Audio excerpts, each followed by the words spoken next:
Alright. Grixis. Grixis Dragons. This is an archetype. This is an archetype we've played a little bit of in the past that I'm kind of a fan of. I'm gonna make one small change here. Cry should be in the sideboard over these golden demises. I thought I did that. To talk about what we're doing here, someone mentioned to start with, I would like to talk about something that I need to iterate again and again and again because I don't think enough people understand this, especially newer Magic players. In my opinion, Unmoored Ego is not a playable Magic the Gathering card. I know it feels good emotionally to cast Unmoored Ego and take away all their copies of Nexus of Fate, but any reasonable Nexus player post-board in best of 3 is going to have alternative ways to win the game that don't require using Unmoored Ego. And Unmoored Ego is blue and black. And blue and black has so many good tools. So many good tools to keep up with Nexus of Fate. We have negates, we have thought erasures, we have duresses, we have so many meaningful points of interaction that can counter or take their spells away and gain you tempo while doing so. Hey, what's going on, Happy? Thank you very much for the edgy tier sub. And I know that other people cast Unmoored Ego, and I'm sure that there are situations where your opponent's playing poorly and they don't board properly, so they can't win the game after you Unmoored Ego them. But guess what? If your opponent's playing poorly, you're probably going to beat them by just playing good Magic. So don't board in a card to beat people up who are playing poorly. That's my opinion. That's where I stand. Feel free to disagree, but if you let me know without having good logic to counter the logic that I just gave you there, you're going to get a 10-minute break because them's the chat rules. Randy with the donation there. Thank you very much for the support. From Marty Midrange, I appreciate it. I'll get that edited today after we're done.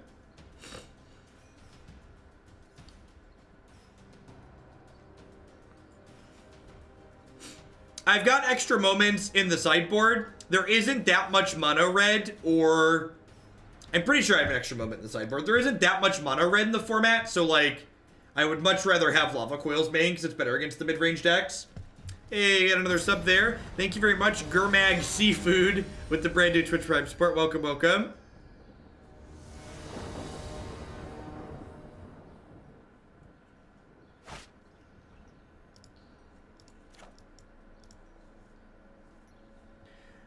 Would Treasure Map be better than Search in this deck? Easier to cast? So, Treasure Map is easier to cast. That's definitely just objectively true. However, Search for Azcanta provides a constant stream of of selection without requiring you to invest additional mana, which is valuable in my opinion. Yeah, Nexus. If you look on my website and click Standard Decks, we have a Temur Vanifier deck up there. When should I mainboard Syncopate or Quench in Dimir? Well, that question means you have to ask yourself, when do you want your counterspell to be at its best? Quench's ability to be relevant falls off very quickly after, let's say let's make up a term. It falls off quickly after the, like, 6th or 7th turn of the game, whereas Syncopate, while it's expensive, stays relevant longer.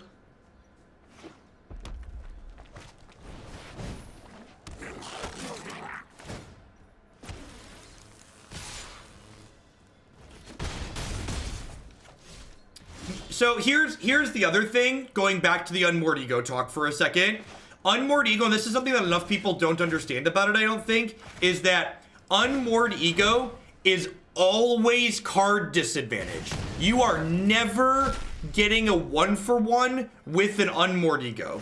Even when you name a card that's in your opponent's hand, Unmoored Ego lets them draw a card. So again, unless they literally can't win the game after you cast Unmoored Ego, you probably shouldn't be playing it because you're just putting yourself down a card for no very meaningful advantage.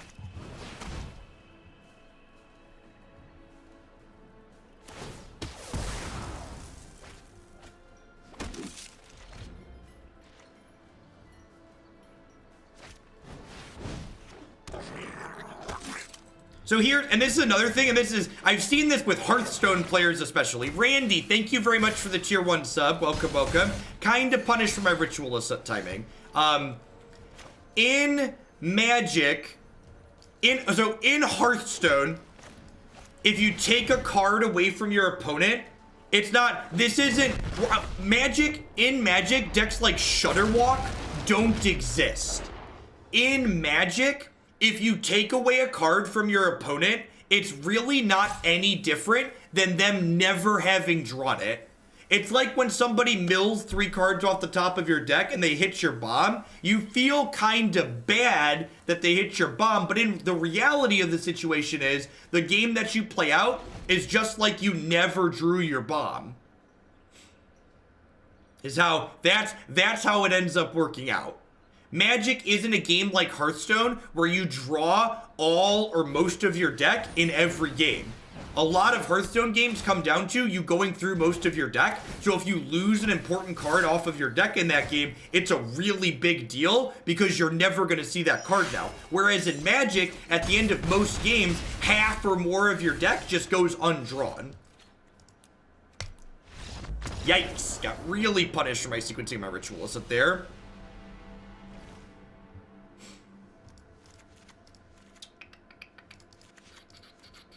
Board in some blockers.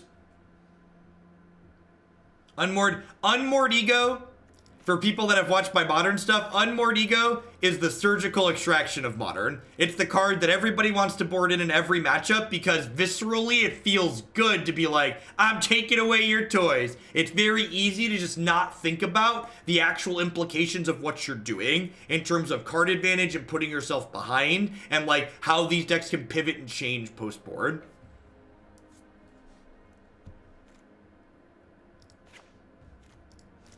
Cast Down's probably just better than Bedevil.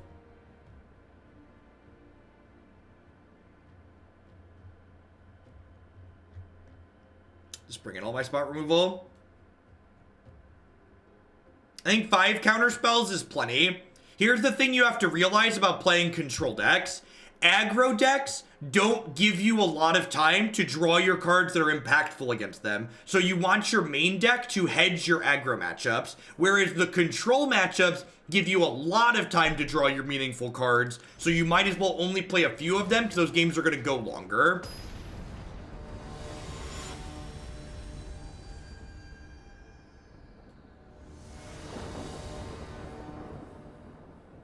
That's wild, G-Butts.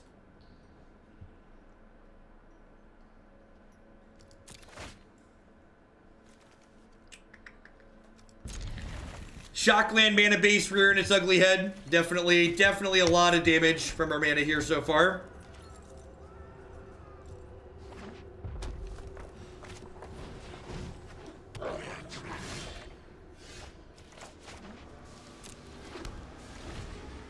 Bedevil is just better than Vraska's Contempt for Grixis.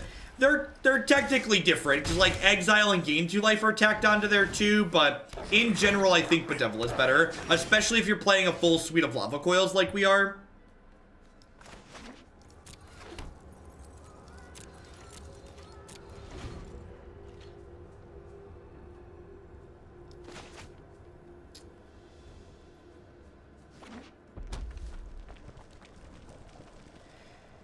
Naming Niv, I don't think that's true. Like, people are talking about a control mirror. You know what's really important in a control mirror? Card advantage. So you're spending 3 mana to discard a card to make it so your opponent never draws Niv is like, that's really bad a lot of the time. That's really unfortunate because I can't Ritual of Soot that away. This is pretty classic control deck problems here. My answer is just not lining up well into their threats. Angrath is very good against Grixis. That's funny. Because Grixis converted mana cost while it's on the field is too. What's Night Veil do in there? It blocks. Yeah, I can block it and then Ritual of Soot. That is correct. So I'm going to take 8 here down to 8. I'll trade here, and then we'll Ritual of Soot and clear the board. Yes, control mirrors are about drawing cards and hitting land drops. And putting yourself behind a card at the cost of no cards to them is just, like, not generally what you want to be doing.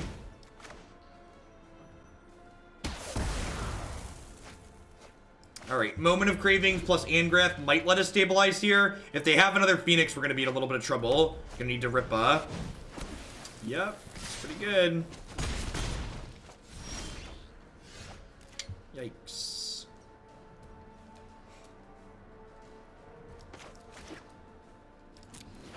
So, this leaves me dead to a couple of things, but I think I just need to get Angrath going and hope to fade for a turn. No steel.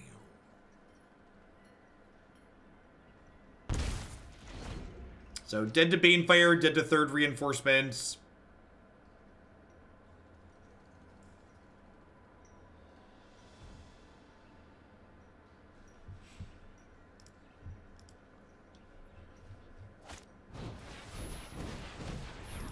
Sure.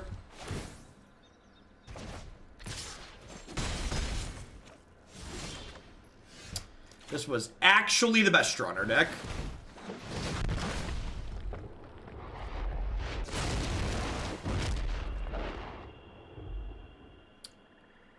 And the other Nivs, so they're out of threats, so you auto win. So again, so like if your control opponent post board only has Niv and Teferi in their deck is built poorly, and you should probably beat the deck that's built poorly anyways. Any reasonably built deck is going to have more than 2 ways to win the game post-board. Minimizing and maximizing what you're doing to beat players whose decks aren't built well is silly.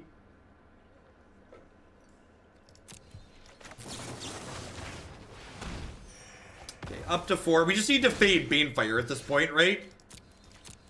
Well, this doesn't have haste, so...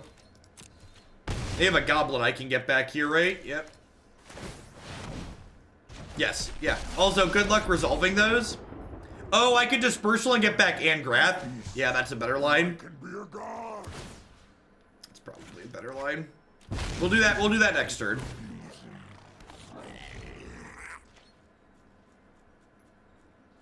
If I Dispersal this turn, it would play around Banefire as well. Would also play around this. Yep. Yeah, good beats. So if I would have Dispersaled there, I could have used Moment to stay alive. Wait, would I?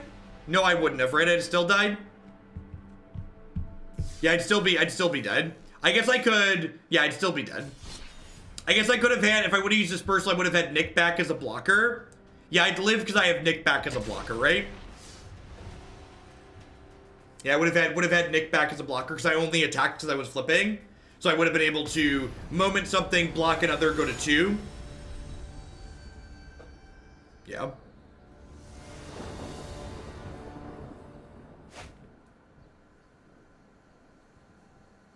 Well, I can't... Yeah, I guess that's true. We could down tick Angrath and kill a token. This hand's got a lot of lands in it, but Sarkhan's going to get to filter through those, which is nice. And Lava Coil's a little bit of early interaction. That's phenomenal. Turn 2 this, turn 3 this is great. I'm just going to do this so it stops bugging me. Thank you for the 2 months of the tier 2 C, Thomas. I appreciate that. Welcome back. Thanks for keeping me employed here.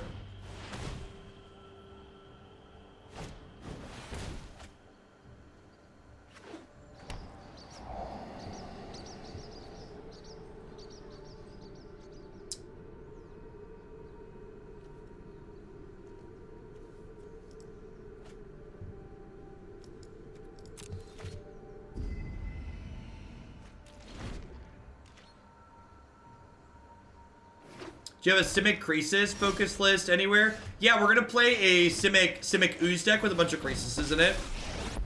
Later today, actually. Let us fight. I don't need this. I need this. Nah, Dalt, I think it's right to get my Angrath back there. Just because... What's the word I'm searching for? Because, I want to...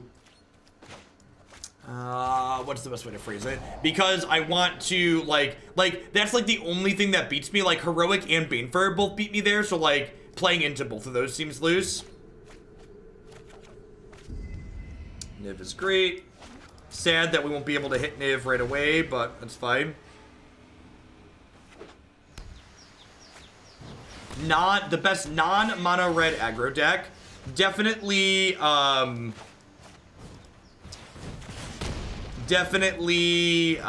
aggro. I think it's just like the white aggro splash red is still great.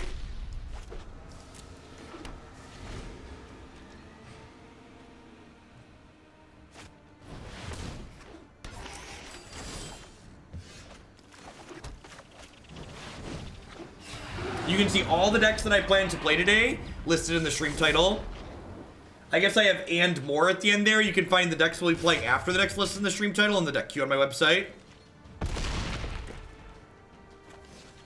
So, gonna need to draw some live ones here to beat these Colossuses. Maybe I should have kept the Bedevil. Second Lava Coil is excellent.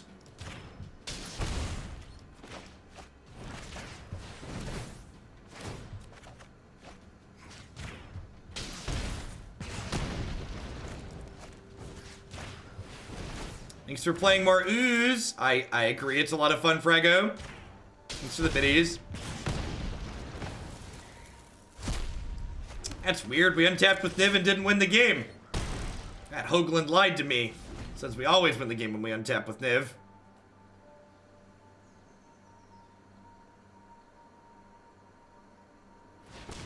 We've not played the Gates deck on stream yet. Yeah, maybe bidding the Bedevil was loose. I think that was loose, knowing they had the 2 Gate Guardians. Guild Summit's real good.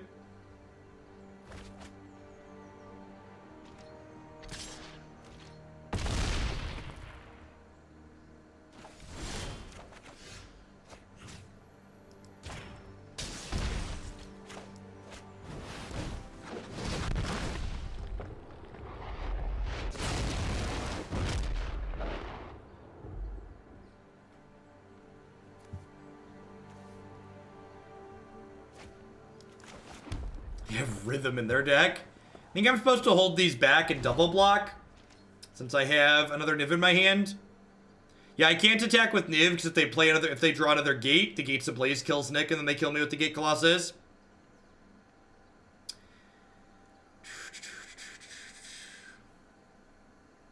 You could maybe argue that I'm supposed to attack because I'm kind of dead to another gate anyways. Because if they draw another gate, they're going to get their Gate Colossus back from the... Oh no, I exiled it. So yeah, I guess that's fine.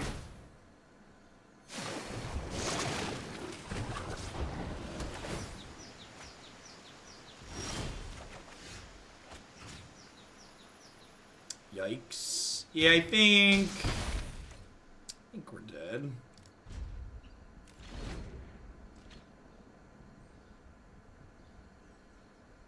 If I double block, they just like get their thing back and then they Gates Ablaze and kill my Niv. Maybe because I have this, I'm supposed to double block.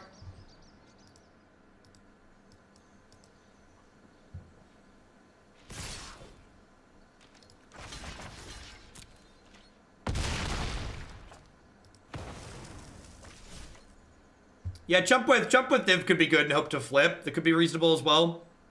I can see that.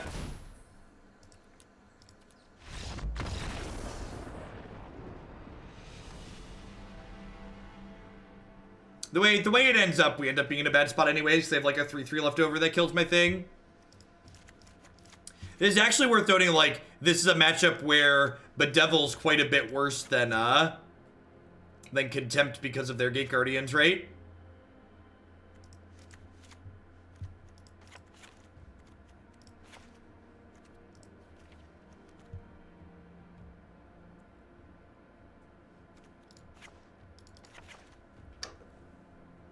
Probably prefer cast down and hard removal. Whenever I want Night Veil Predator, just because like it blocks. Yeah, that's probably fine.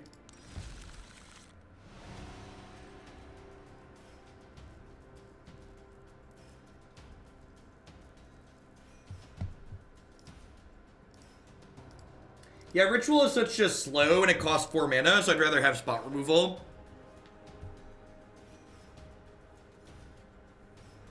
It does die to Gates Ablaze. I don't know, I kind of expect him to board some or all of the Gates Ablaze out.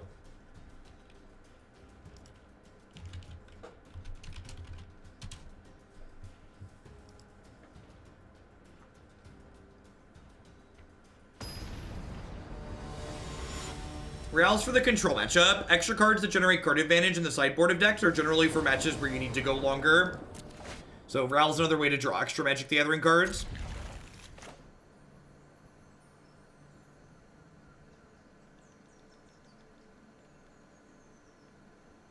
So want to lead on Dragonskull Summit tapped on 1 because I don't have a land that'll put this into play untapped currently.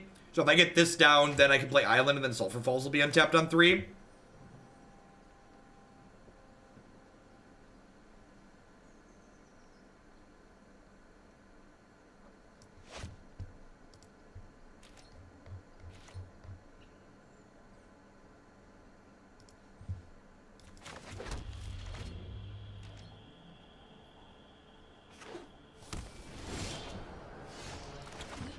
Perfect.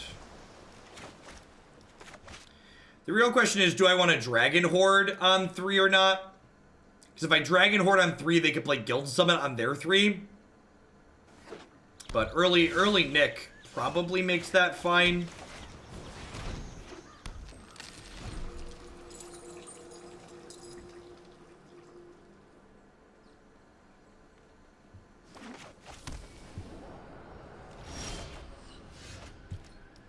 Alright, the fact that I drew this means that, and they didn't play a Guild Summit yet, means I'm going to go ahead and play Nick a turn behind here so I can hold the gate up. That's fine. Without Guild Summit, they really can't get it. They don't really have a good card engine, so...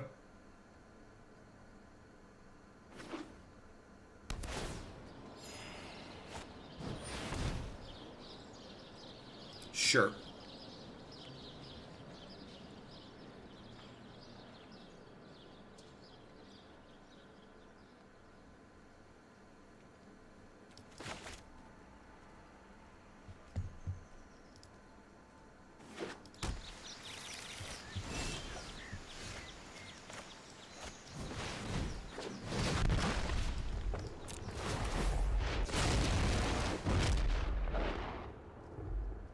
So, I guess they have like 2 Guardians next turn we could be in trouble, but outside of that, we're in a pretty good spot right now.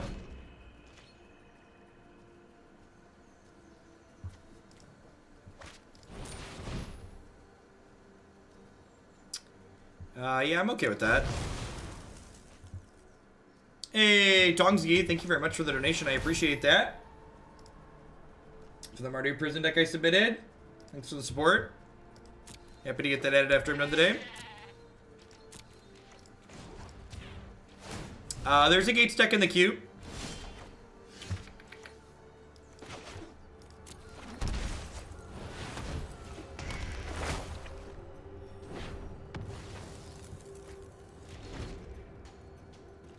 So, sans Grixis, we're in a pretty good spot now. And even with Grixis between this and this, we should be okay. I can only draw 2 cards here. This is going to take a card, this is going to take a card. And, like, I have a Bedevil. Sounds good, Isha. Dragon Hoard's been real good here.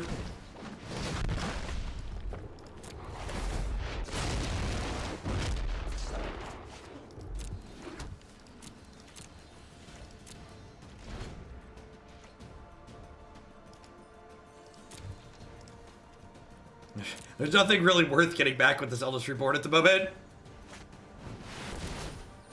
Vomit.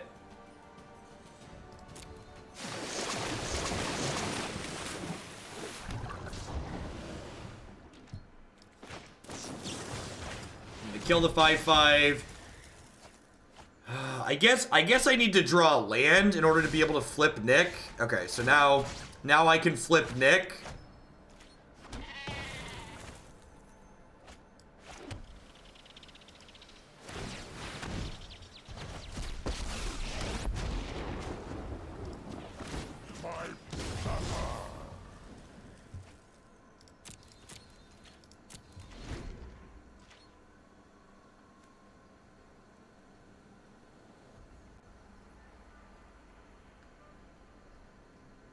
Chat, you can't activate this at instant speed.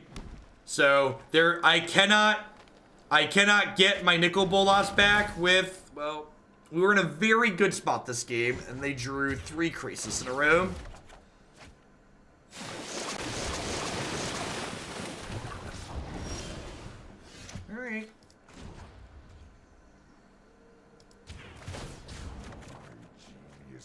Okay. Okay. Okay, we're cooking with gas here. I like it. I like it. I'm picking up what we're putting down. Your crew for my Yoink. I think we're doing okay at the moment. So this costs 2. So Angrath is gonna sacrifice it for us. So they need like a guild summit plus a negate.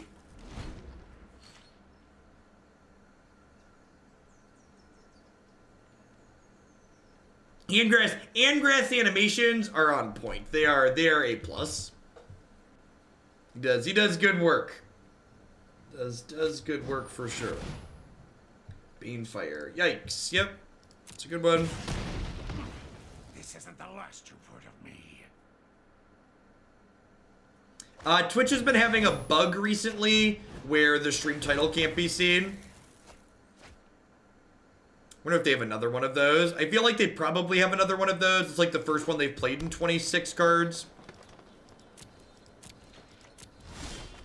Really wanted to draw a discard spell here.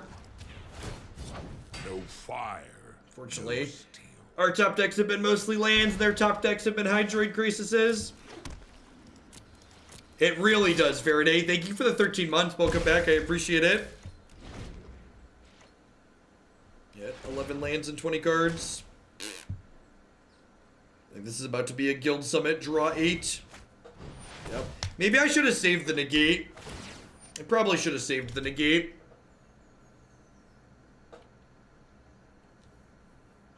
I don't know that we can win anymore.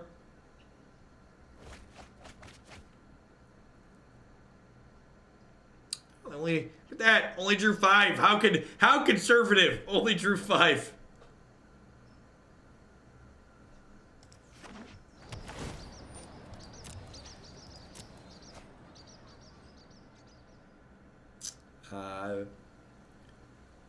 The current standard format's still shaking out because we just had a set release, but yeah, the existing standard format was widely accepted as one of the best formats of Magic has ever had.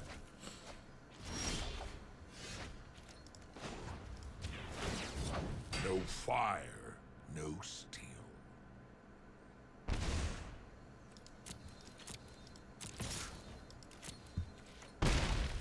The Gates deck seems very real the last few times we played against it. Yeah, we're pretty far from Angrath ulting for sure. Yeah, the triple Grixis was pretty backbreaking. I think we might have been okay if we hadn't gotten triple Grixis, but we did. Hey, Drum Freak, thank you very much for the brand new Prime support. I appreciate that. Welcome, welcome. Thanks for keeping me employed here.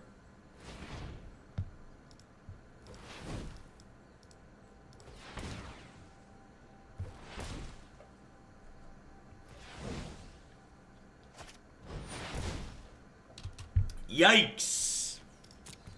That's pretty good.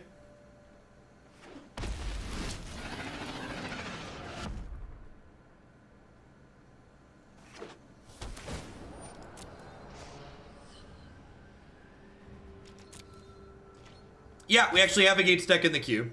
There is one in there.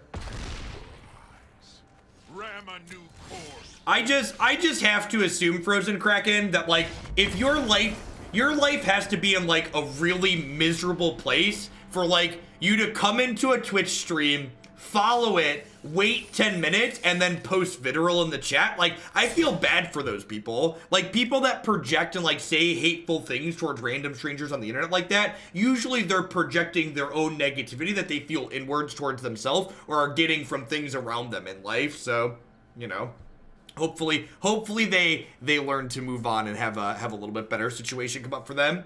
How are we doing, folks? Welcome. Good morning, good afternoon, good night to everybody wherever you're out in the world. My name is Chef Hoagland. I'm a full-time streamer and content producer here on Twitch. I'm here playing Magic 30, 40, 50 hours a week. If you enjoy standard best of 3 constructed, this is definitely a stream for you. We play lots of different decks every day. Usually we change decks every 60 to 90 minutes or so. As always, a big shout out to all my wonderful subscribers. I wouldn't be here day in and day out without their wonderful support. They are quite literally the folks that keep me employed. By subscribing, you can also support my stuff by checking out some of my very wonderful sponsors. Harry's Razors would love to help you get that close, clean shave using code Jeff Hoagland. You can save $5 in your brand new starter kit with them. Remember, just because you like playing the degenerate decks doesn't mean you need to look like it. Hurly Burly Studio does professional Magic the Gathering altars. If you head on over to hurlyburlystudio.com, you can find a gallery of border extensions and full art alterations that they do there. And using code Jeff10, you can save 10% on your orders there with them. Cardsphere.com will love to help you turn your cards into other cards direct to the players. There's no haggling, and they just take 1% fee off the top. And of course, InkedGaming.com will love to help you customize your gaming experience using code Jeff12. You can save 12% on custom playmats, mouse pads, binders, and bags with them. You can upload your own custom artwork or choose from the wide range of custom artworks they have on their website. Grixis Dragon's been a little bit rough so far. Our threats, our answers have not been quite lining up well into what they're doing. I wonder if we need to retool this to be a little bit more aggressive. I took your advice on Black-Red Electro into account, and I built my own Blue-Red build when it comes to having some interaction. I went with Lightning Axe and Spell Pierce over Bolts and Discard. Yeah, I think Bolts and Discard are just, like, probably better interaction, though. Lightning Axe might be fine, but, like, one mana Discard is definitely much better than Spell Pierce.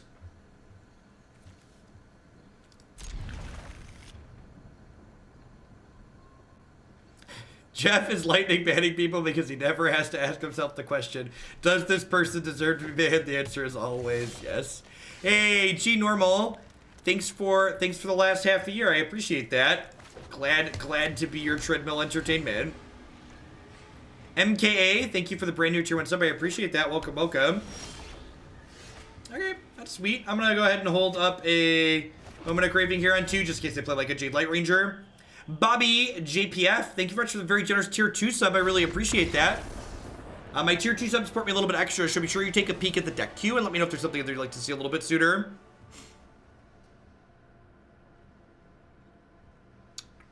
I don't know what they're doing, so I guess I'm just clicking submit. Maybe they're just one of those people that concedes against Thought Erasure decks. Decks like what I'm playing right now, generally speaking, tend to be very bad in best of one, because they're the style of deck that often gets better post-sideboard.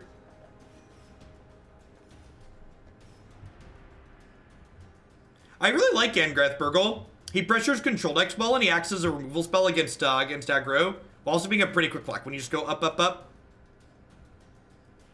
You can have a second Liliana the Last Hope. I don't know, some other slow, clunky card. Play an extra Nissa. If you're not on 2 Nissa, play a second Nissa. Where can you find good best of 1 decks? You can just find your favorite aggro deck and jam it down to people's throat. There really isn't a good source for just arena data. Arena doesn't populate any data like other digital card games tend to do.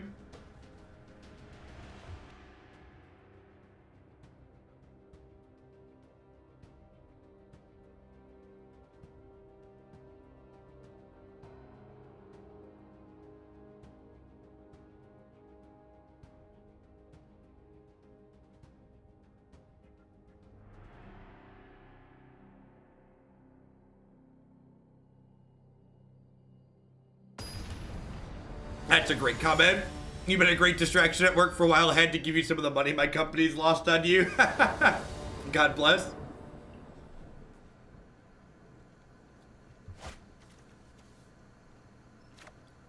I agree that he's worse than Vivian and Teferi, Burgle, but like Vivian and Teferi are like pretty high bars. Like those cards are great.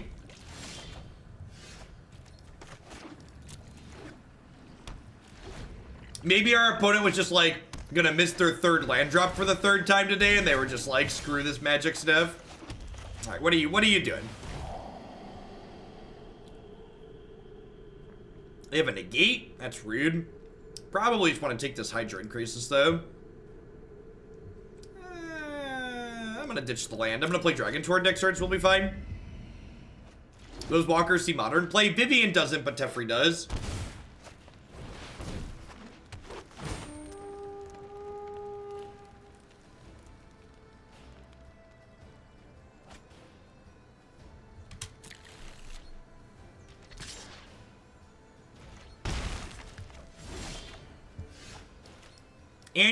Angrath's doing the best he can with the hand he's been dealt in this cold standard world, Burgle. Don't belittle what he's trying to accomplish.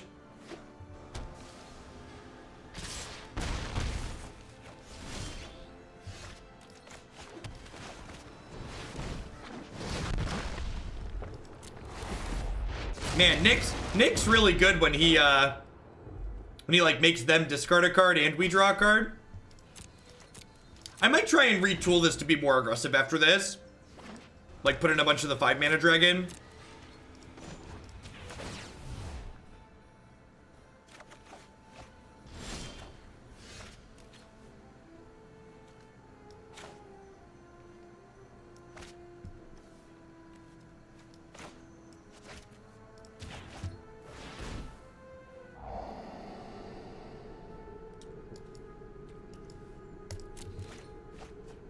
I'm like looking for a discard spell, I guess. That's a good one to find too. Let's go ahead and play this. This might get the negate out of their hand.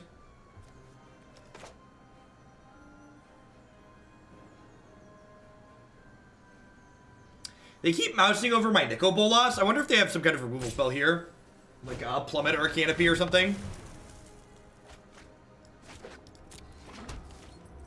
I'll leave this back. This powers up their adapt stuff. Maybe I should kill this before they get an adapt creature.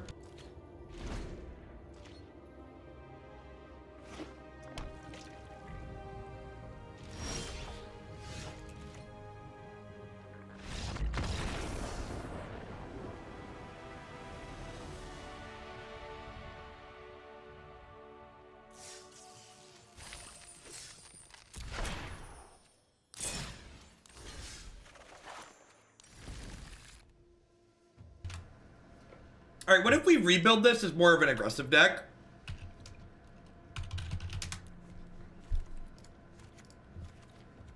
A little bit more like aggressively slanted mid-range.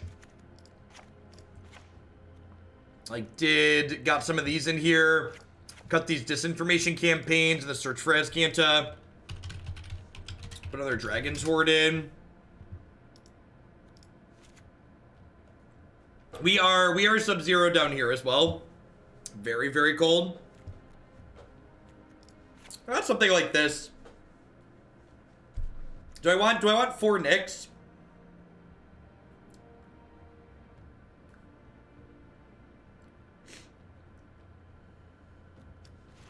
Yeah, we played Verdicts before. It's like a bunch of flying stuff.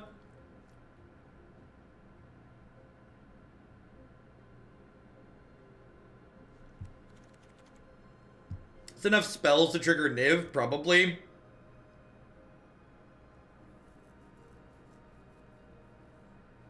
Let's give this a try. I think the sideboard can stay about the same. I put an extra negate in here since I cut one from the main.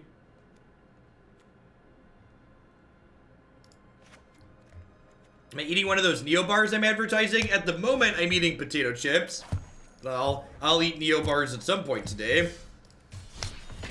I have a smorgasbord of snacks set up next to my desk because the way streaming works, you don't want to take extended breaks, otherwise you lose a bunch of the people who are watching. So when I do like 8, 10, 12 hour days, I have a variety of things I work through. Let's update the stream decker here and see how this goes. Planning to be live for a long time today.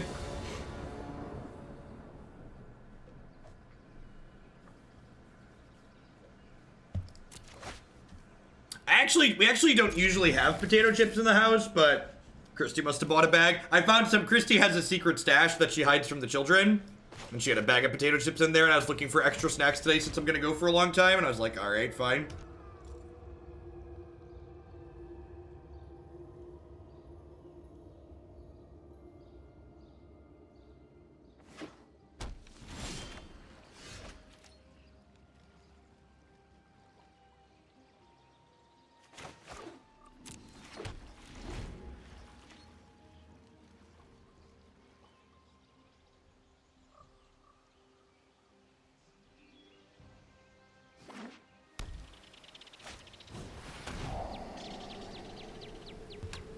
The Grixis Mirror. So they're taking one of our 2 cards that are relevant, and these 3 are probably all useless. Although, they could have Nicol Bolas of their own, which makes Lava Coil have a text box, which is nice.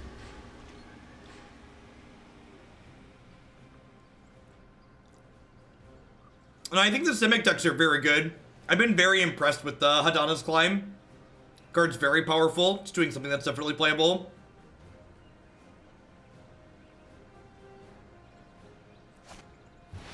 Yeah, to answer, someone asked me my comment on what do I think people do most often wrong while playtesting. I think they make changes just to make changes. Be problem-based. Find a problem and solve that problem by making changes. Don't just like needlessly add and subtract cards. Would really like to draw a Sarkhan here so that way we can like cycle through, loot through some of these bad cards.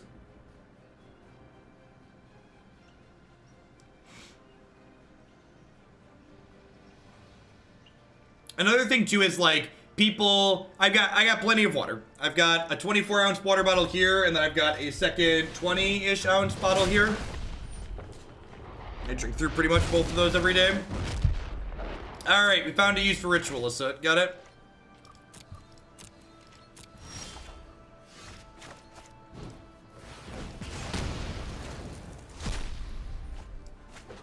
Another thing you have to consider too is like when you're doing the problem-based solving strategies is like every change you make has an impact on your existing matchups too, right? So you have to make sure that like while you're solving problems, you're not creating other ones, or like every change that you make has a trade-off, right? Thank you for tuning to Best of 3 Magic. Coming from Hearthstone, I didn't see a reason for Best of 3, but enjoying the less mono red game a lot since then. Awesome, Lemma. Yeah, I think one of the best things about playing Magic, especially if you're even remotely competitive, like a lot of the great features that exist in the game to really shine in Best of 3 and just don't get a chance to do so in Best of 1.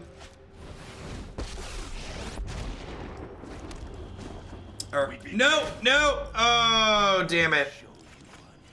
Well, I was gonna make mana there and play my Hellkite, and I misclicked. I'm really bad at clicking the correct button with this card.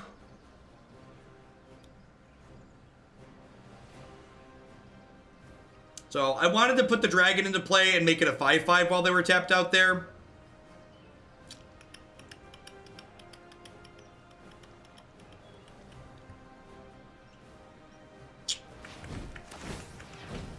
Talking and doing things at the same time is difficult. Pretty far behind at the moment. They have a bunch of cards in their hand. We do not have a bunch of cards in our hand.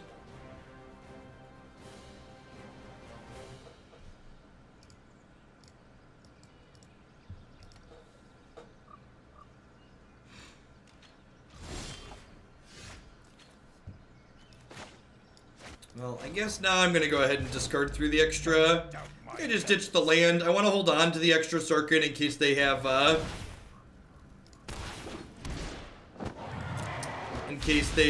a removal spell for this. I'm making this a 5/5 because they have instant speed removal, it doesn't matter. And they probably have Lava Coils in their deck like I do, so I don't want this to die to Lava Coil.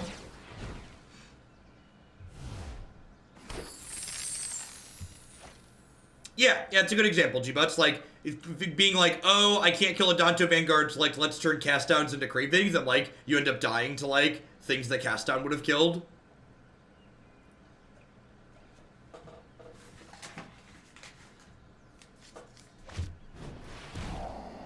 Deal.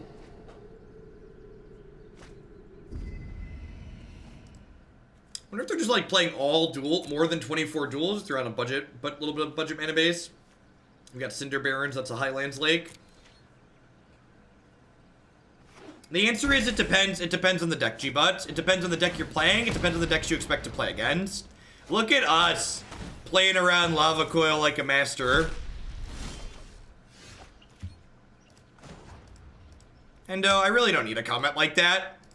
Sorry, I'm not perfect. Bugger off. Told me I should do this. Look at that. Get the last card out of their hand. Sounds fantastic.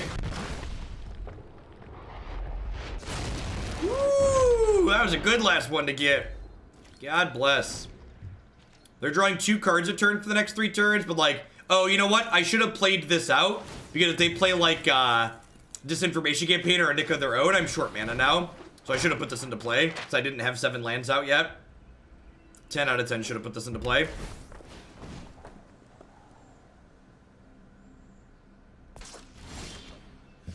Alright, yay, Haymaker Magic. Alright, I missed an attack for 4. It's gonna be okay. Yeah, we're gonna take their Ral here. It's like, hey, the gang's all here.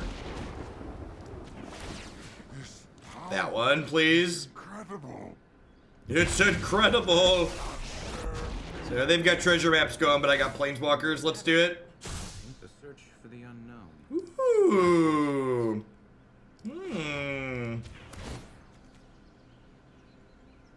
I know what I'm doing.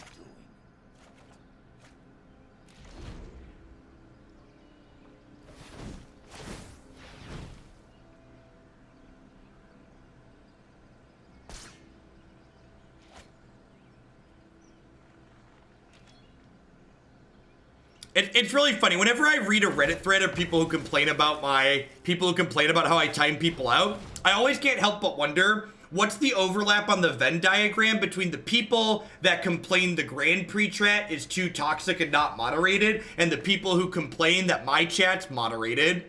Like, there's probably a lot of overlap between those groups of people, right? Those are just like, there are folks that just like are never gonna be happy with anything. They're just like looking for something to complain about. Star of Extinction would be brutal.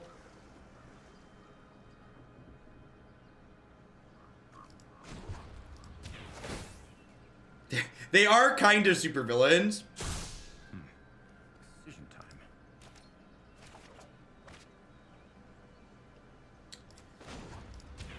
time. I think I'm supposed to just make a bunch of dragons, right? I think I'm supposed to make a bunch of dragons. Let's put this into play and make a bunch of dragons.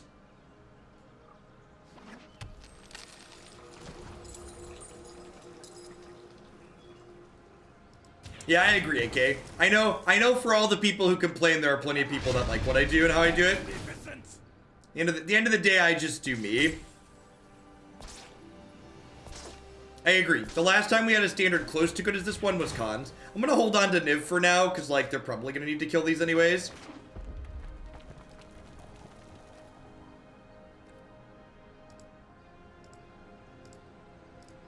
Sometimes I get the joke and I time the people out because one, the joke they thought they were making wasn't funny, and two, it was just clutter. Oh, I can bedevil their map. I'm not used to this card destroying artifacts. Good call. That's sweet. This card's great. This card's actually another reason to play Search for Azcanta over map, although I guess Azcanta gets hit by Mortify. I love the answers in this format. They're so flexible.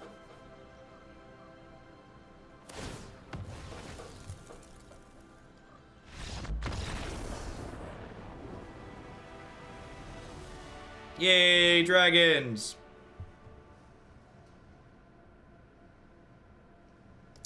Duress, negate. We get to board out a bunch of poopy cards, which is nice. Yay, poopy cards. I need 2 more cuts here. Yeah, Bedevil and Mortify, I agree. We're excellent additions to the format. Maybe Night Veil Predator is not great.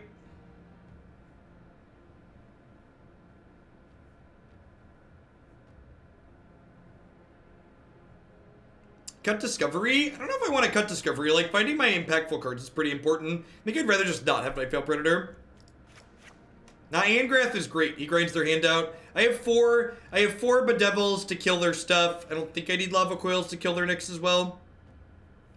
I think we need to worry about Thief of Sanity. That's a good question. I guess Thief is a reason to leave some Lava Coils in. Alright. I'll bite on leave a couple Lava Coils for Thief because it also covers Nick. And, like, the reality of, like, leaving mediocre cards in my deck is that, like, Sarkhan can kind of loot through them, which is not a bad idea.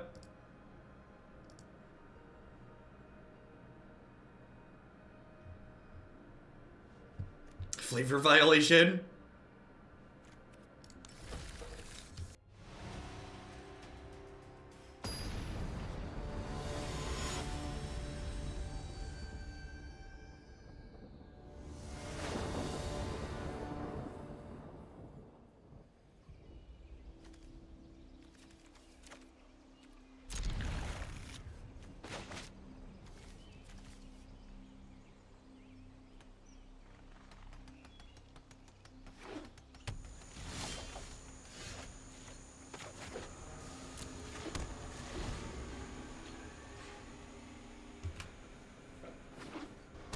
I'd like the new format to start with Ixalan. I'd like it to be this current standard format that we're playing right now. I have double Bedevil in my hand, so I'm gonna ditch the Lava Coil. I'm gonna keep the extra Discovery because I probably have time in this matchup to like dirtle around to draw some cards. Started playing Arena on your recommendation. Been loving the gameplay and the pace of the matches. With the new set, I'm annoyed I can't trade a standard deck into another one. Gonna use that part of the game. Thoughts? Yeah, it's definitely a different mindset. There's some upside, like there's definitely downsides to not having trading, but there's upsides too, right? Like never having, like knowing that a mythic is always a mythic is always a mythic, instead of like getting priced out of portions of the game because you didn't buy in soon enough. Like that aspect of a paper card game is really annoying.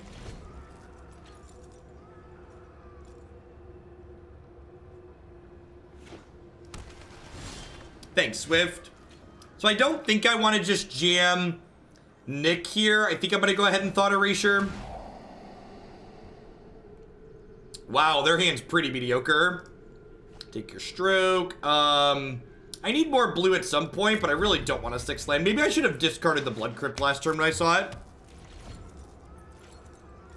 Correct, yeah, you don't feel pressured to sell your cards if they don't see play.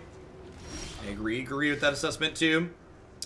So I'm gonna lead on Nicol Bolas here, because I don't mind if this gets Vraska's Contempted. And this is why Nick's so powerful, right? Like, even if he just eats a removal spell here, he was still a 2-for-1. He discarded a card out of their hand, and he took a removal spell.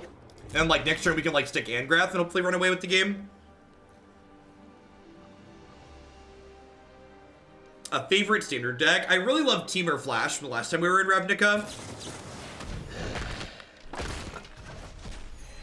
Yep. And I mean, like, the flip side of that is true too, right? So like, while good cards cost the same as bad cards on here, it's definitely building terrible decks is really cheap on Magic Online and in paper, whereas like building terrible decks can cost the same as good decks on Arena. So it cuts in both ways. No fire, no steel. I agree. The thing that Arena's economy removes is that when you have a finance aspect to getting cards in a game, you basically have to play this mini finance game to like play the actual game that you care about, which feels bad in my experience.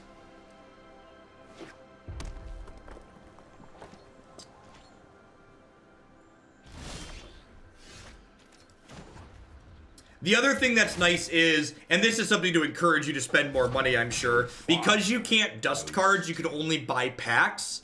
The first deck, your second and third and fourth, your nth deck in Arena is always cheaper than the deck before it, because as you buy more packs to get wild cards to build the next deck you want to get, you incidentally have more cards to build the deck after that one.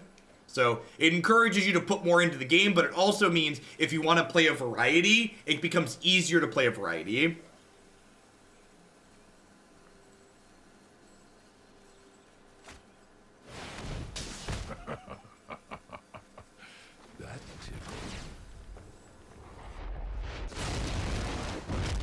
The Mardu aggro deck on my website felt very reasonable. That's why I put it up there.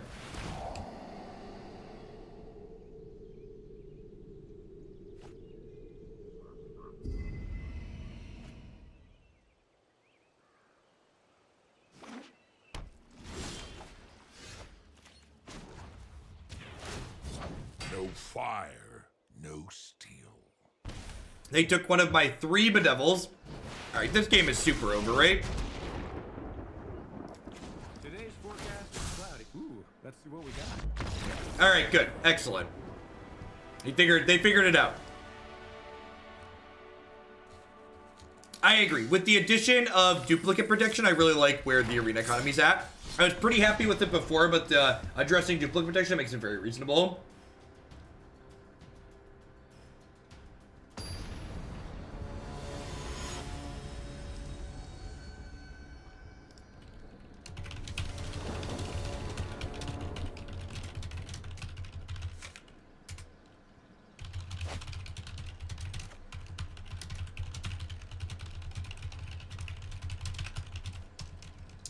This is pretty good.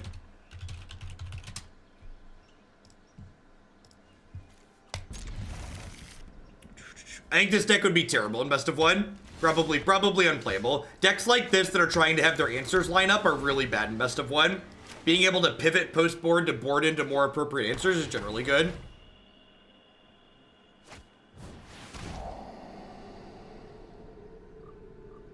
Another blue black mirror, got it.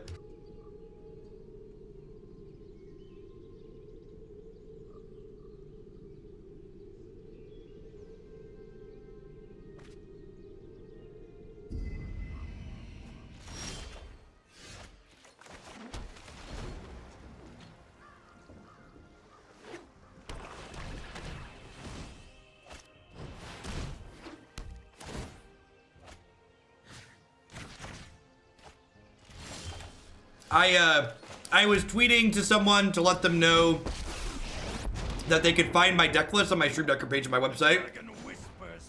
It really speaks volume about how little some other content creators use resources like that. That like people don't know. It's just don't just assume that deck lists are posted somewhere.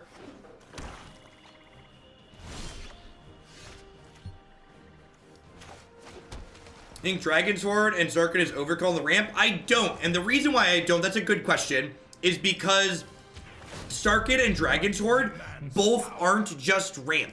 They're cards that have a text box when you don't need them to be ramp. Also, drawing multiple Sarkhans is very reasonable because your first Sarkhan can discard your second Sarkhan. Yeah, deal resolves. This game's over. Are we done here? What are we doing?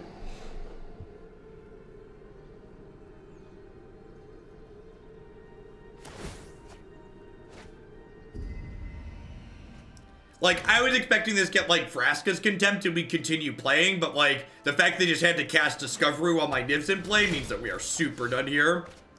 Oh, yeah. Oh, I feel good.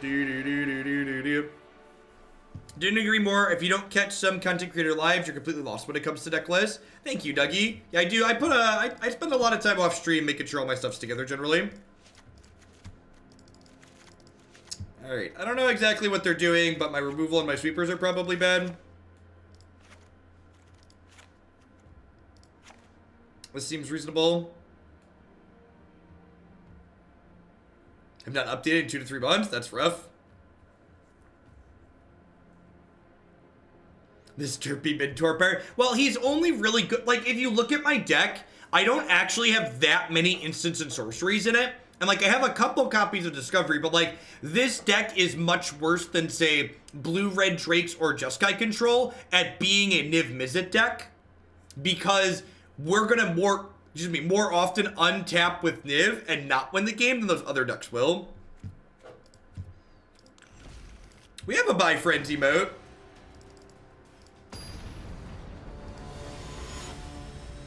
We have a Bye Friends emote right there.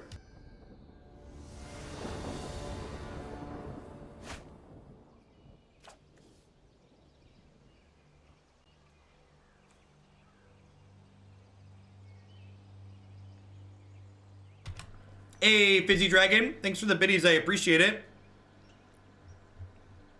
I'm gonna keep this. I'm missing a blue source, but, like, this is eventually a blue source, and Discovery can help me find one, hopefully.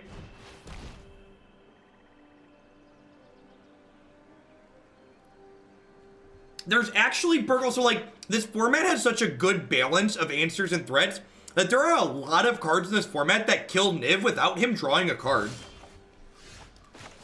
That is a phenomenal draw as well.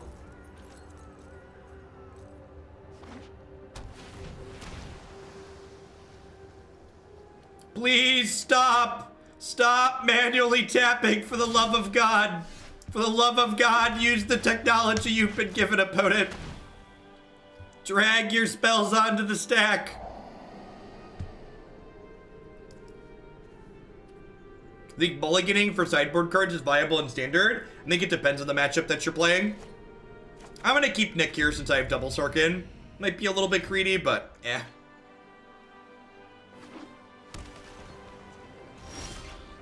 Yeah, you can always see all of my upcoming deck lists by looking in the deck queue on my website, bit.ly/deck for short. Stop it.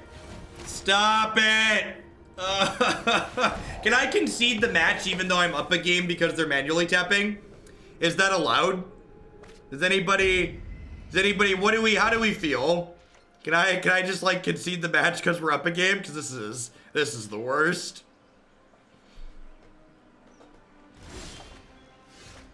Like, listen, I get it. If you're a lazy individual who's terrified of technology and change, whatever. But like, 3 for 3, you have almost no lands in play. Every time you've cast a spell, it would have done what the auto tapper's done. Stop it. Use the auto tapper. It does just encourage them. That's true.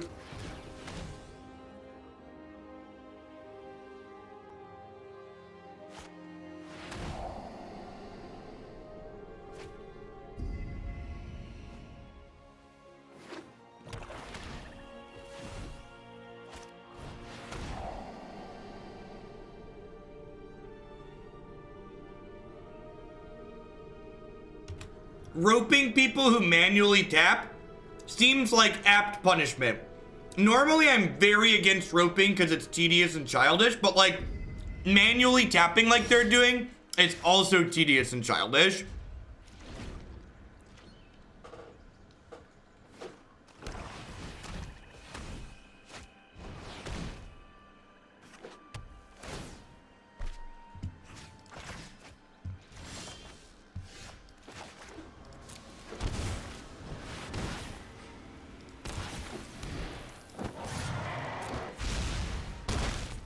Right, Aubrey. I need a commercial for the auto tapper to play during the Mythic Championship.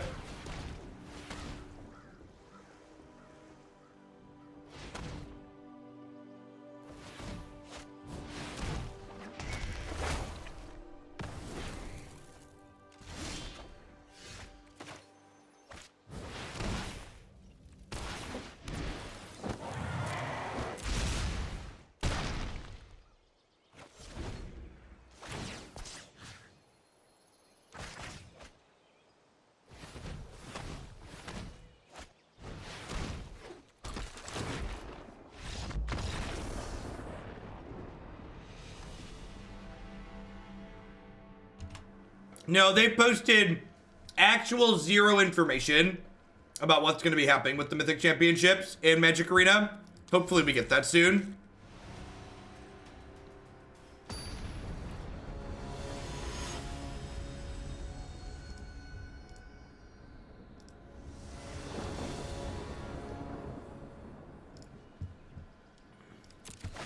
You considered Theater of Horrors? That's an interesting comment. I don't know. Maybe that could be okay. That card's been really impressive in the other shells that we've played.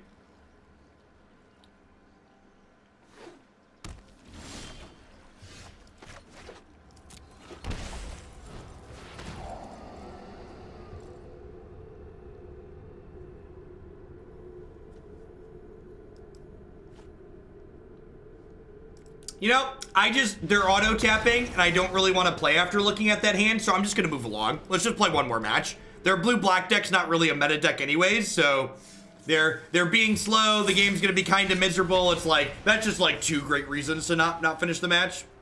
Just like try and find the other one against the deck that we might actually play against. Like, I've got no problem playing against your brew. I've got no problem playing against someone who's manually tapping if they're playing a real deck, but like, don't do both. Don't do both. You gotta give at least 50% here. Pick one or pick the other. Milbaka, thank you very much for the brand new tier 1 sub. I really appreciate that. Welcome, welcome, welcome. Thanks for keeping me employed here.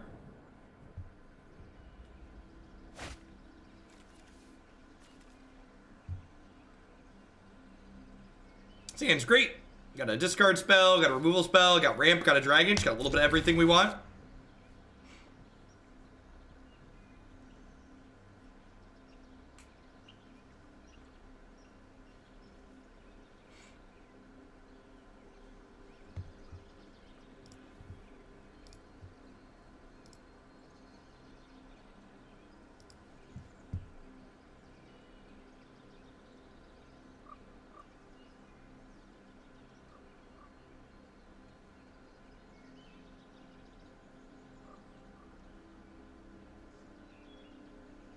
Oh, poor Tarmo Goofy. They mulligan to 3, chat. Oh. We just wanted to play Magic. Oh, they're playing Hallowed Fountain. They deserve to mulligan to 3. Got it.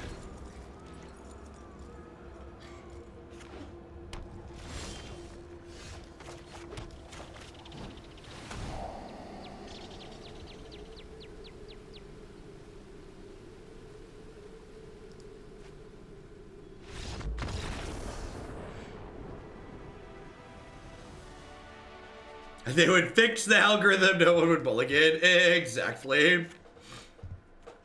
I don't understand. Why isn't it uniformly distributed?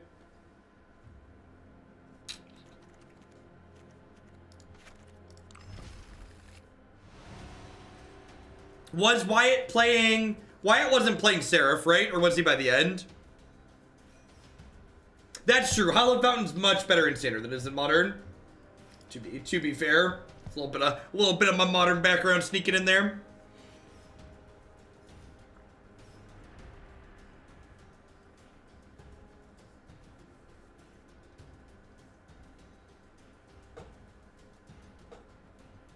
What do I like for this weekend? I think white aggro is a good choice. I think green black's a good choice. I think there's probably a great Grawl Monsters deck out there somewhere. I think Hadana's Climb is really good, and there's a good build of that exists somewhere. If I was going to play the Open this weekend, I would have spent a bunch of time testing Hadana's Climb decks. That's been my favorite card that also feels super powerful.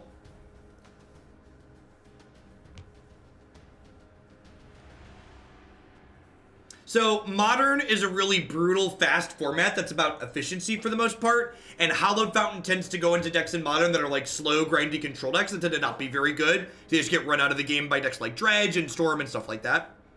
Hey, Blair Phoenix, thank you very much for the brand new tier 1 sub. I really appreciate that. Thanks for keeping me employed here.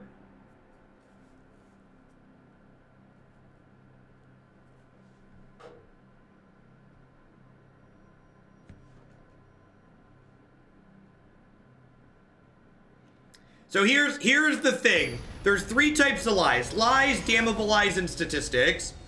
Blue-white having one of the higher top 8 representations. This is a big thing, people. This applies to Standard too.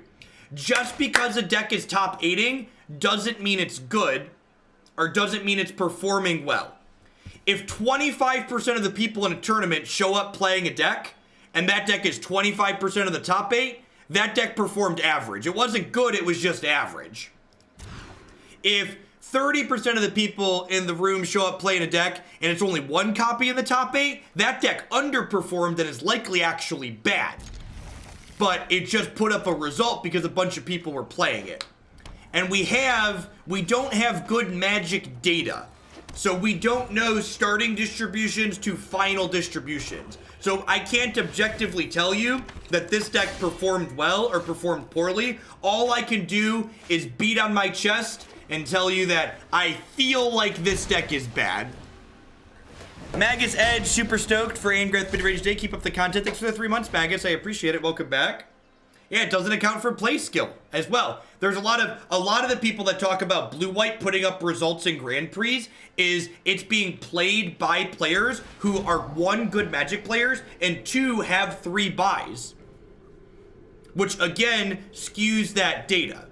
There's no objective Magic data, doesn't exist. None of the sample sizes are big enough. None of the starting representations are there. All I can do is what other people do, which is say, based on my years of experience and 60 hours of Magic that I play and work on a week, I don't think the archetype is good, and I think it's overrepresented based on its power level. And that's subjective, that's an opinion, but that's all we have for Magic. Subjective data is the only thing that exists for this game.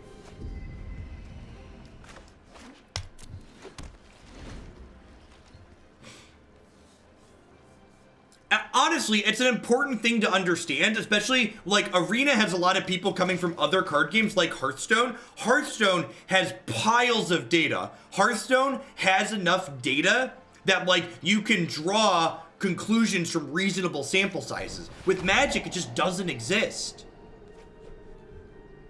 And the reason why it doesn't exist is because in paper, we don't know starting distributions of tournament representation, and online, Wizards of the Coast keeps all the data to themselves.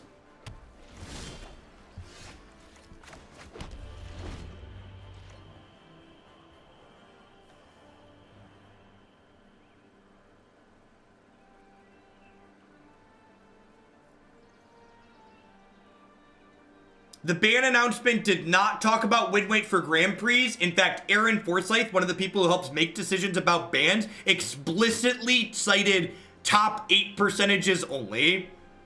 They didn't talk about actual data that's like you can draw conclusions from.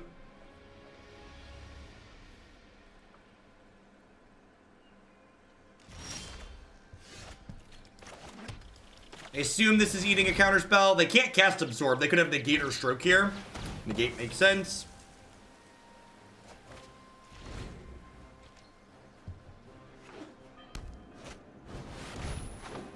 Oh my god, this is awesome. Angrath, yoink your Thief of Sanity. Ever seen Yoink! from my freedom? Can I use that, please? Oops, did I do that?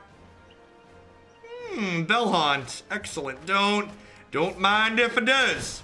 Your move, Yugi boy. This is all I got. This is all I have available to me. These are my plays. Please let me know how you feel about them.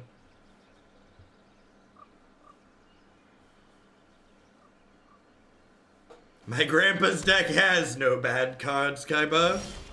Yoink is the opposite of yeet. God bless. No fire, no steel.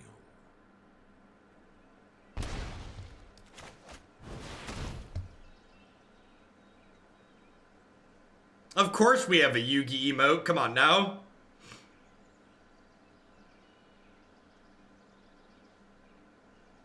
Is now hooked on them. Declan likes them too.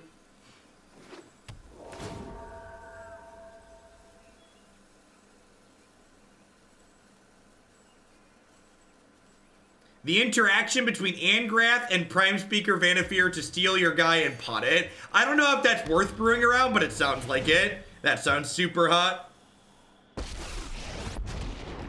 That sounds really wonderful. Fight with a dragon's rage.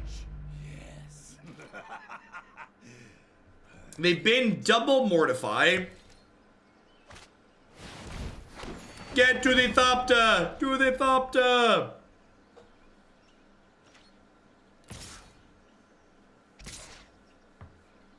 Right, I mean, we're kind of at parity. They've taken this off the table. Sarkhan, Sarkhan increases our average card quality because he gives us the option to discard a card and get another one each turn. So we should be a little bit ahead, but their Thopters are going to race that as well, so. Let's turn this Lava Coil into a spell here, hopefully.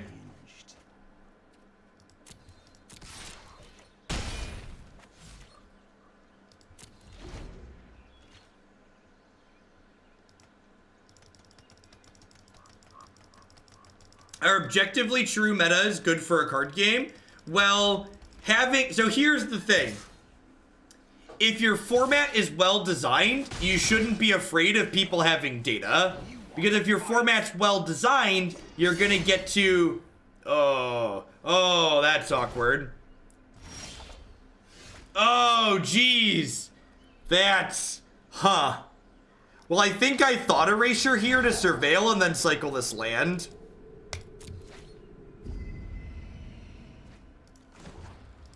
Well, even if I Lava Coiled this, they'd get the Bellhaunt back. What madness? Even if I Lava Coil this, they get the Bellhaunt.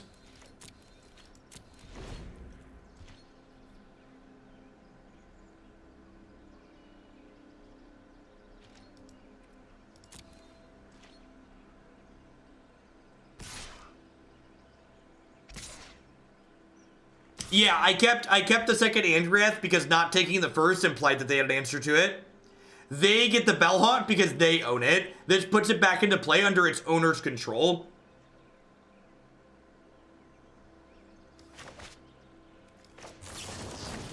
Yeah, that's true. Wizards became more anti-data when their standard format was worse.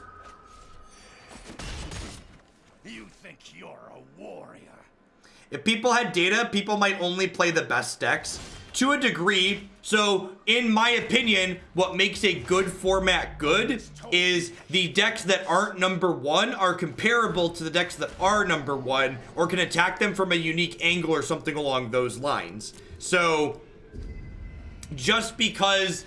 So basically, in a good format, there's rewards for not just playing the best deck, basically, is what it comes down to. We might actually die here. Their deploy was very good. Would rather die than lose. So, data punishes creativity and quality. Is that what you're saying? I'd actually argue that having good data encourages creativity, because people who are good at building decks, who are intelligent and approaching deck building, are going to build better decks with better information. The only people that good data hurts is people who are bad at what they are doing. If you're good at building decks, you want accurate information with which to build your decks. You have another deploy here. The other deploys have been really good.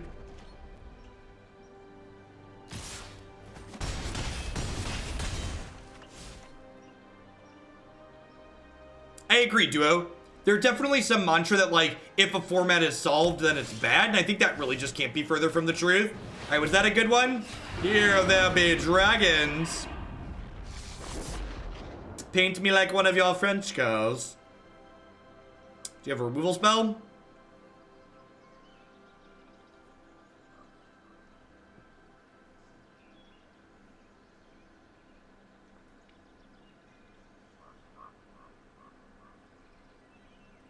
Data is really nice for best of one because you can be building for the average matchup instead of sideboarding. Yeah, I agree with that. I think it's just good in general.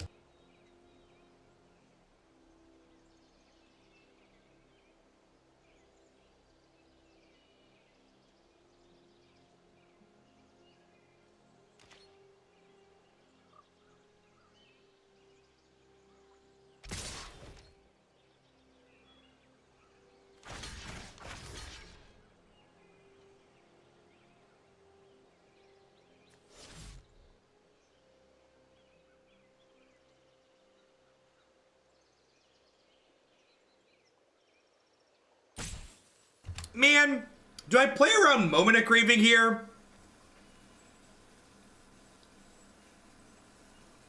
They might have Warden.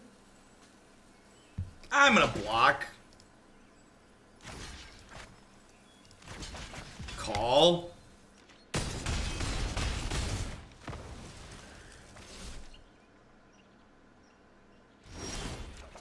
Yeah, I think that's the correct system. I don't have the luxury of not blocking based on my health total. All right, so the game has ended. God bless.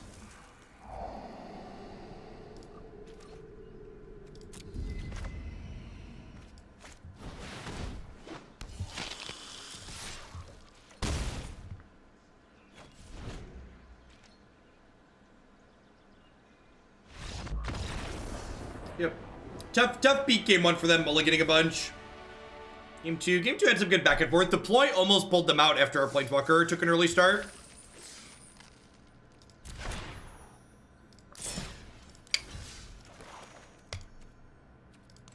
Yeah, I think so, Doof Monster. Grixis Dragons. I think I'm gonna update the build on the website to be something close to this. Playing something that's a little bit more proactive and aggressive is definitely good early in the format.